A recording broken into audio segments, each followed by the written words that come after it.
नमस्कार, आकाशवाणी जयपुर से प्रस्तुत है समाचार तरंग।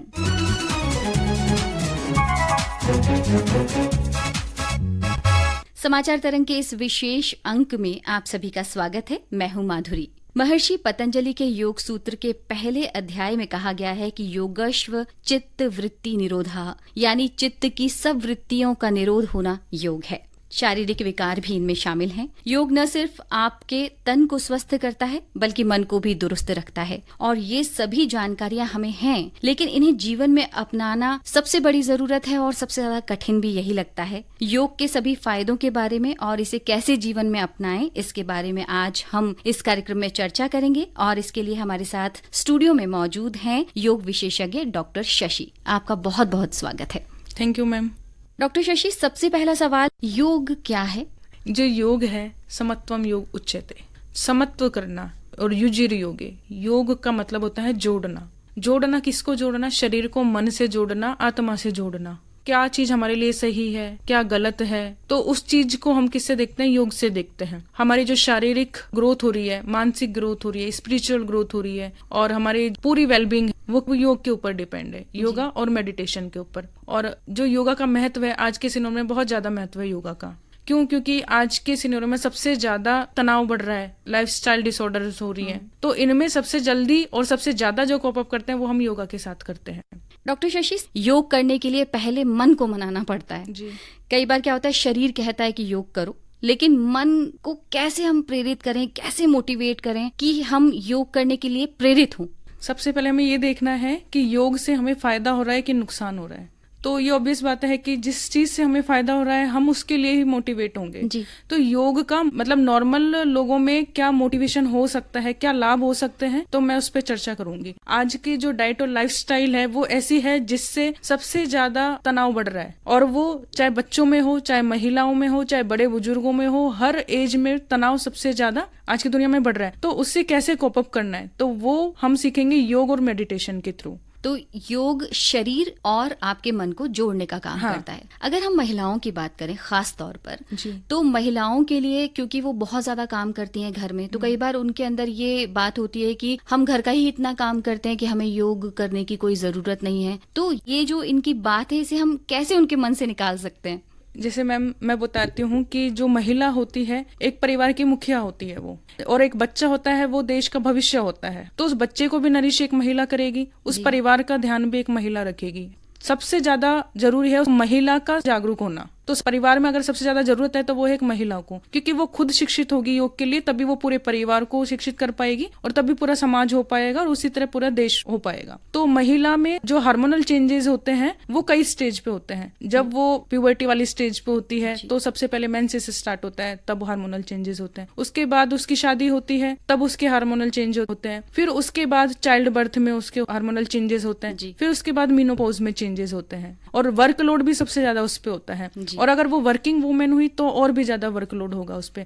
तो उसको जरूरी है सबसे पहले अपने स्ट्रेस को रिलीव करने के लिए, परिवार का ध्यान रखने के लिए, कि वो योग और मेडिटेशन को अपनी लाइफस्टाइल में या जिंदगी में अपनाए, अपनी दिनचर्या में योग और मेडिटेशन को अपनाए। और ये मिथ है कि इसके लिए बहुत ज्यादा टाइम देना होता है, ऐसा नहीं है। आप मात्र 5 से 10 मिनट, 10 से 15 मिनट में, वो आपकी कैपेसिटी के अनुसार जितना टाइम है आप उसके अनुसार योग कर सकते हो। और उसके लिए हम एक वाई ब्रेक योगा होता है वो भी करवाते हैं। जो वर्किंग वुमेन होती है, जिनको टाइम नहीं मिल पाता, तो वो एक वाई ब्रेक योगा भी कर सकते हैं। चेयर योगा भी होता है ना। तो योगा के कुछ पोस्चर होते हैं, जैसे स्टैंडिंग पोस्चर होता है, सिटिंग पोस्चर होता है, सुपाइन प्रोन पोस्चर होता है, फिर उसके बाद मेडिटेशन होता है। तो आप अपनी जरूरत के हिसाब से वो योगा कर लीजिए, लेकिन वो एक ऑफिशियल प्लेटफॉर्म से ही सीखिए। हाँ, वही मैं बात कर रही थी। आजकल क्योंकि ऑनलाइन योगा बहुत ज्यादा लोग कराते हैं, और बहुत सारे ऐसे प्लेटफॉर्म्स भी हैं जहाँ से आप जुड़कर योगा कर लेते हैं, तो कितना ज्यादा सही है ऑनलाइन प्लेटफॉर्म से जुड़कर योग करना? ऑनलाइन में आजकल हर तरह की चीजें मिलती है, चाहे वो अच्छी भी हो बुरी भी हो, ऑनलाइन सब अपना अपडेट करते हैं। तो हमें पहले जरूरी है कि हम किसी ऑफिशियली वेबसाइट से या ऑफिशियली प्लेटफॉर्म से उसको सीखें, चाहे आप ऑनलाइन सीख रहे हो चाहे आप ऑफलाइन सीख रहे हो, क्योंकि योगा के लाभ और हानि दोनों होते हैं। अगर आपने उसको गलत तरीके से कर लिया तो आपकी हानि होगी, और आपने अगर सही तरीके से कर लिया तो बहुत सारा लाभ होगा। तो मैं ये बोलना चाहूंगी कि एक आप ऑफिशियली प्लेटफॉर्म से सीखें, वो आपके लिए फायदेमंद रहेगा। अच्छा, आप ऑनलाइन भी सीख सकते हैं? आप ऑनलाइन और ऑफलाइन दोनों सीख सकते हैं। क्योंकि मुझे लगता है कि जब हम ऑफलाइन सीखते हैं और किसी गुरु के प्रशिक्षण में हम कर रहे होते हैं योग, तो ज्यादा अच्छे से वो हमें बता पाते हैं कि ये करें। तो पहले हम किसी से सीखें और उसके बाद आप किसी भी ऑनलाइन प्लेटफॉर्म को यूज कर सकते हैं और उसके बाद में आप सीख सकते हैं जी।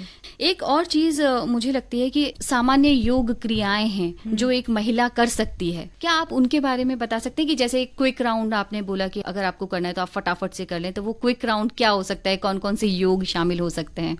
मैं दो तरह की बातें करूंगी आपसे, एक तो योग के बारे में और एक षटकर्म के बारे में। तो जो योग है उसमें मैंने जैसे बोला स्टैंडिंग आसन होते हैं, सिटिंग आसन होते हैं, सुपाइन पोज होते हैं, प्रोन पोज होते हैं और रिलैक्सेशन पोज होते हैं। तो अगर आपका वर्कलोड बहुत ज्यादा है तो आप रिलैक्सेशन पोज ज्यादा करिए, आप सिटिंग या जो स्टैंडिंग आसन है उनको कम करिए। तो एक पूरा प्रोटोकॉल हम डेवलप करते हैं। जैसे स्टैंडिंग आसन में आप ताड़ासन कर लो और पादहस्तासन कर लो, और जैसे सिटिंग पोज है उसमें आप शशांक आसन कर लो, मंडूकासन कर लो, ऐसे ही धनुरासन है, ये सब पोज है। लेकिन आप अपनी कैपेसिटी के अनुसार करो, आप अपने टाइम मैनेजमेंट के हिसाब से करो उसको।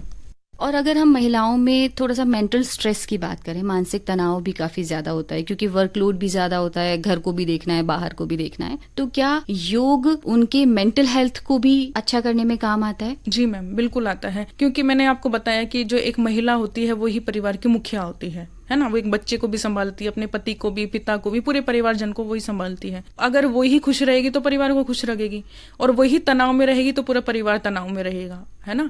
तो उसके लिए सबसे ज्यादा जरूरी है, अगर वो वर्किंग है, नॉन वर्किंग है, तो उसको योगा और मेडिटेशन उसको अपने टाइम के अकॉर्डिंग उसको करना चाहिए। अगर उसको 5 मिनट का भी टाइम मिल रहा है तो 5 मिनट में भी करना चाहिए, 10 मिनट का मिल रहा है तो 10 मिनट में, आधा घंटा मिल रहा है तो आधा घंटे में करना चाहिए।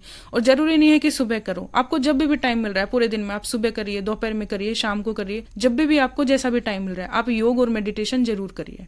एक चीज और, क्या योग के साथ महिलाओं को खान पान का भी ख्याल रखना चाहिए कि क्या चीजें खानी है, क्या नहीं खानी है, ऐसा भी? जैसे एक तो किसी को कोई बीमारी है तो उसको विशेष ध्यान रखना चाहिए, लेकिन जिसको कोई बीमारी नहीं है और वो योगा कर रहा है तो वो नॉर्मली जो डाइट ले रहा है वो ले सकता है। जैसा कहते हैं कि अगर आप डाइटिंग करते हैं तो योगा का ज्यादा असर होता है, ऐसा कुछ? नहीं नहीं नहीं नहीं, ये एक मिथ है। योगा का अपना ही इफेक्ट है, योगा का किसी के साथ ऐसा कोई इफेक्ट नहीं है। आप अपनी बॉडी के अकॉर्डिंग अपनी जो, जैसे आयुर्वेद में बोला गया है व्यायाम, उसको अर्धशक्ति करना चाहिए या अपनी शक्ति को पहचान के करना चाहिए, है ना।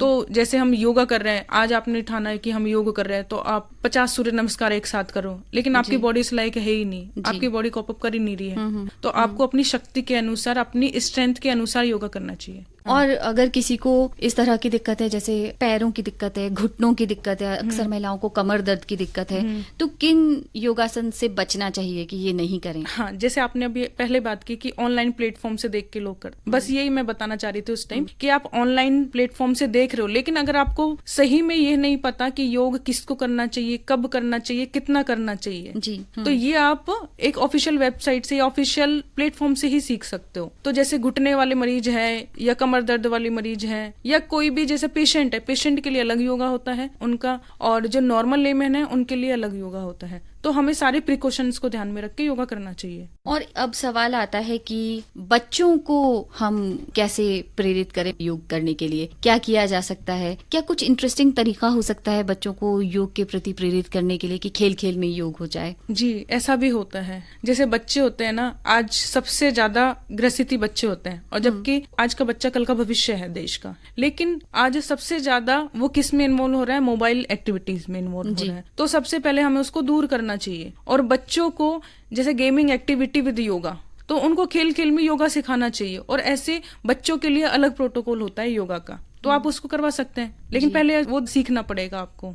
क्या आपको लगता है कि स्कूल्स में भी अनिवार्य रूप से अगर योगा कराया जाए तो बच्चे आगे ज्यादा इसको करने के लिए प्रेरित होंगे? बिल्कुल, बच्चों की शुरुआत पहले घर से होनी चाहिए। तो पहले फैमिली वाले को योगा करना चाहिए, जो उसके परिवार जन है पहले उनको योगा करना चाहिए। जैसे बच्चा जो देखता है वही सीखता है, तो पहले वो बेटर अपने परिवार से सीखे, और फिर वो स्कूल में उसकी नेक्स्ट जो एजुकेशन होती है तो फिर स्कूल में योगा करवाना चाहिए, है ना। और ये कंपलसरी कर देना चाहिए डेली कि बच्चा योगा करे। बच्चों पर भी हमने बात करी, और इंटरेस्टिंग तरीकों पर अगर किस तरह से, मतलब आप थोड़ा सा प्रकाश डालेंगे इस बात पे कि किस तरह से हम इंटरेस्टिंग तरीके से लोगों को और मोटिवेट करें कि वो योगा करें, तो क्या और आपके हिसाब से इंटरेस्टिंग तरीके हो सकते हैं? जैसे आजकल लाइफस्टाइल डिसऑर्डर बहुत ज्यादा हो रही है, जैसे थायराइड है, बीपी है, शुगर है, तो हर कोई ये चाहता है कि हम बिना दवाई के ठीक हो जाए। और इस दुनिया में अगर सबसे ज्यादा ग्रसित है लोग तो वो तनाव से है, स्ट्रेस से ग्रसित है। किसी ना किसी को किसी तरह का तनाव है ही, चाहे वो बच्चा हो, चाहे वो एडल्ट हो, चाहे वो ओल्ड एज पीपल हो। तो उनको हमें मोटिवेट करना चाहिए योगा के लिए। जैसे मान लो किसी के कोई थायराइड, बीपी या कोई भी नॉन कम्युनिकेबल डिजीज है, लाइफस्टाइल डिसऑर्डर है, अगर मैंने उसको योगा से सही कर दिया और एक में उसको दवाई दे के सही करूं, तो वो ज्यादा प्रीफर कौन सा करेगा? उसको पता है दवाइयां कहीं ना कहीं किसी स्टेज पे जाके उसको नुकसान करेगी, तो वो ज्यादा प्रीफर करेगा योगा करना या मेडिटेशन करना। अगर उसका उसी से सही हो रहा है तो ठीक है।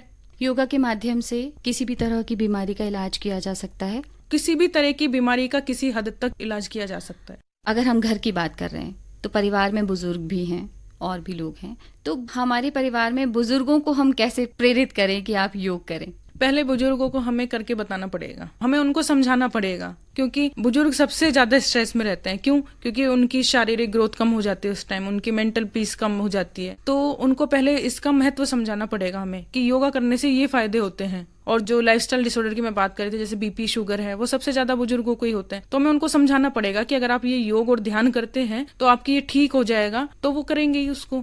अब योगा का महत्व हम नॉर्मल लोगों को कैसे समझा सकते हैं और इसको कैसे अवेयर कर सकते हैं? तो जैसे योगा के हेल्थ अवेयरनेस कैंप लगाए जा सकते हैं, योगा के प्रोग्राम चलाए जा सकते हैं, और गवर्नमेंट इस पे काम भी कर रही है। अब इंटरनेशनल योगा डे आएगा 21 जून को, उसके माध्यम से हम लोगों को ज्यादा से ज्यादा प्रेरित करते आ रहे हैं। तो अंतर्राष्ट्रीय योग दिवस पर जो काउंटडाउन चल रहा है 30 डे का, उसमें बहुत सारी जगह योगाभ्यास किए जा रहे हैं।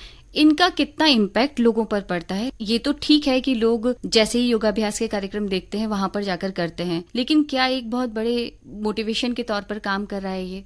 देखिए, जैसे हम कोई मूवी देखने जाते हैं, हमने आज कोई मूवी देखी, उसका गाना हमें अच्छा लगा, तो हम उसको 2-3 दिन तक हम उसको गाएंगे या देखेंगे, तो हमारी माइंड में सेट रहेगी कि ये मूवी अच्छी थी। ऐसे ही योगा है, आप योगा को देखोगे तभी तो सीखोगे, उसके महत्व को जानोगे तभी तो करोगे ना आप उसको। तो ये जो जगह जगह योगा कराए जा रहे हैं, इनका पर्पज ही यही है कि आप योगा के लिए ज्यादा से ज्यादा अवेयर हो। योग में अनुशासन का बहुत महत्व है।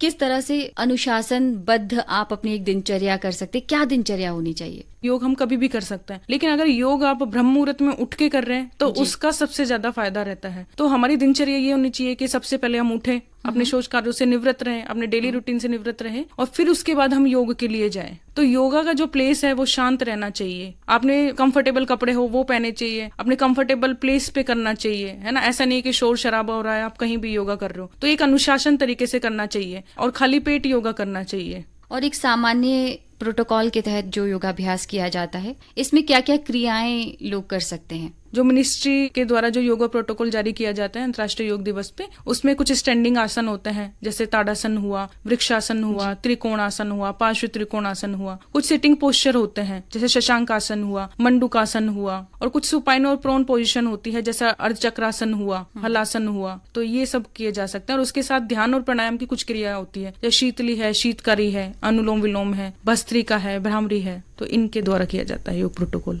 चलते चलते हम एक बात जरूर करना चाहेंगे कि क्या योग कुछ दिन करके लोग भूल जाते हैं? क्या संदेश देना चाहेंगे आप? जो योग है वो एक संकल्प है, एक विकल्प नहीं है। हमें एक मन में एक संकल्प करना है कि योग के द्वारा निरोगी काया प्राप्त की जा सकती है। जो शरीर है और मन है उसको स्वस्थ सिर्फ योग, ध्यान, प्राणायाम के द्वारा ही रखा जा सकता है। तो हमें इसको एज ए संकल्प लेना है, एज ए विकल्प नहीं लेना कि हमारा जब मन में आया, जब हमने कर लिया। तो हम डेली अगर प्रैक्टिस में, जैसे दिनचर्या में अगर हम योग को फॉलो करेंगे तो आप इसके बहुत ज्यादा लाभ देखेंगे। चलते चलते आप हमारे श्रोताओं को क्या संदेश देना चाहती हैं? मैं ये देना चाहती हूँ कि आप योगी बने, सहयोगी बने और देश के लिए उपयोगी बने। बहुत बहुत शुक्रिया आपका। आप हमारे स्टूडियो में आई और योग के विषय में आपने इतनी सारी जानकारियां और इसके इतने सारे लाभ के बारे में बताया। योग के इतने अधिक फायदों के बारे में जानने के बाद जरूर एक मोटिवेशन हमारे श्रोताओं को भी मिला ही होगा, और योगा से होगा। इसे प्रैक्टिकल तौर पर अपने जीवन में सभी उतारें। अंतर्राष्ट्रीय योग दिवस नजदीक है, आइए यहीं से योग को दिनचर्या में शामिल करने का संकल्प लेते हैं। योग करें, निरोग रहें। इसी संदेश के साथ इजाजत दीजिए। समाचार तरंग के अगले अंक में आपसे फिर से मुलाकात होगी। कार्यक्रम की रिकॉर्डिंग में सहयोग दिया सुदर्शन नाहर ने। कार्यक्रम संपादन राजेंद्र सिंह डारा और प्रस्तुतकर्ता रामनाथ मीणा।